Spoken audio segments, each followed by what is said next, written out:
Good morning, all. This is One Crazy Mama, and today I am going to warn you that I'm going to get ranty.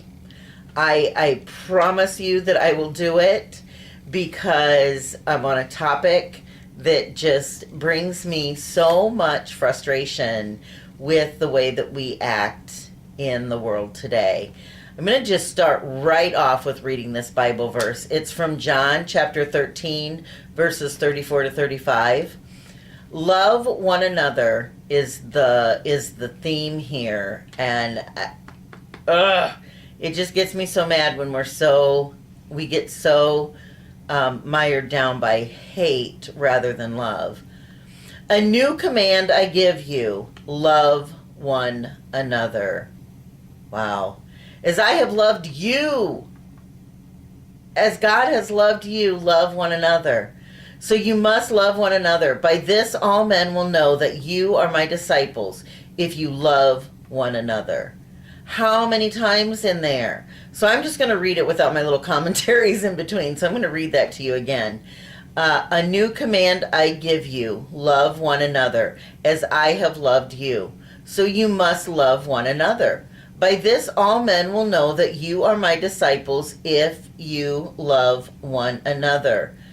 So in this, let's see, we've got 1, 2, 3 times that the Lord says, love one another.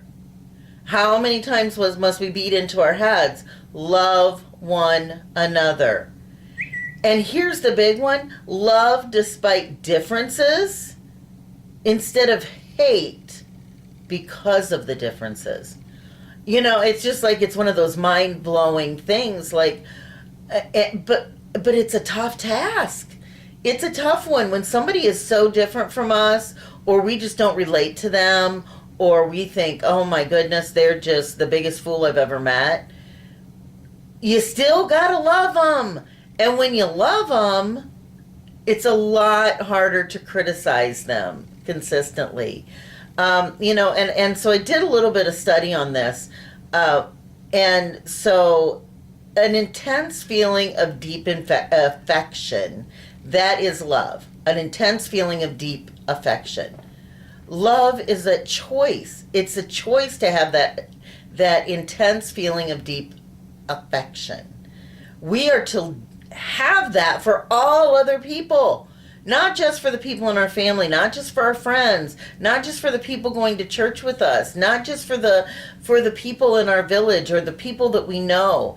It means loving one another, everybody. And imagine what kind of world we would live in if everyone loved each other. And we also have to talk about that trust that comes with love. And trust, the definition of trust, is a firm belief in the reliability, truth, ability, or strength of someone or something. We are trusting in God to help us love one another. And on agree is a simple definition: have the same opinion about something. Opinion. It's an opinion. It is not a life-changing, because somebody likes chocolate cake better than white cake does not mean that chocolate cake is better or that white cake is better. It's cake. Everybody, it's good. It's cake. Good no matter what. It's best with Rita icing. But anyway, if you're in Deshler, you understand what I'm saying. But what I'm getting at here is, we have so much hatred in this world, whether it's because somebody is a different color, or because somebody is of a different religion, or a different sector of that religion. If somebody has a different sexual preference, or those are simply the things that person has an opinion on. They do not mean that person is inherently bad.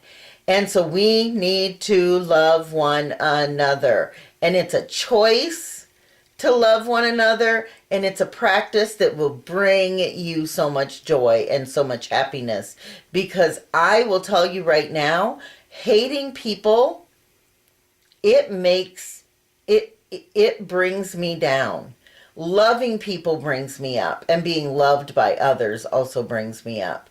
Being hated by somebody, nobody likes that. So why would we want to do that to somebody else? So right here, we are told again and again and again, exactly that, 3 times in those 2 little verses, that we are told to love one another. So as you go out today, I challenge you to love someone who maybe is hard for you personally to love. So go out there, love one another. One Crazy Mama signing off.